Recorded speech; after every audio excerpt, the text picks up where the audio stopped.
Rajeev Chandrasekhar, Kottayam medical കോളേജിൽ അപകടത്തിൽ മരിച്ച ബിന്ദുവിൻ്റെ വീട് പോയ ശേഷം സംസാരിക്കുകയാണ്. ഞാൻ ആഗ്രഹിക്കുന്നു, കുടുംബത്തോട് ഞാൻ പറഞ്ഞിട്ടുണ്ട്, പാർട്ടി അവരുടെ ഒപ്പം ഉണ്ടാവും, കൂടെ ഉണ്ടാവും. ഞങ്ങൾ BJP എന്ന് പറഞ്ഞാൽ ഇവിടെ വന്നു.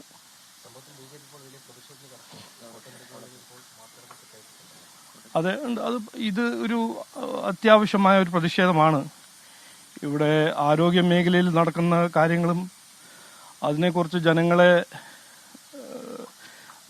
ജനങ്ങളുടെ മുമ്പോട്ട് വയ്ക്കാൻ ഇത് ഞങ്ങളുടെ ഒരു ദൗത്യമാണ്, ഞങ്ങളുടെ ഒരു കടമയാണെന്നാണ് ഞങ്ങൾ കാണുന്നത്.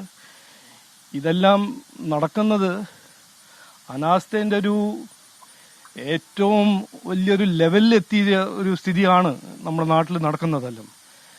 അത് നിലമ്പൂരിൽ അനന്തുവാണോ, തിരുവനന്തപുരത്ത് ജോയ് ആണോ, ഇവിടെ ബിന്ദുവാണോ, ഇതെല്ലാം ഒരു ഗവൺമെന്റിന്റെ, സംസ്ഥാന സർക്കാരിന്റെ ഒരു നെഗ്ലിജൻസിന്റെ ഇരകളാണ് ഈ പേരുകളെല്ലാം, ഞാൻ പറഞ്ഞ പേരുകളെല്ലാം.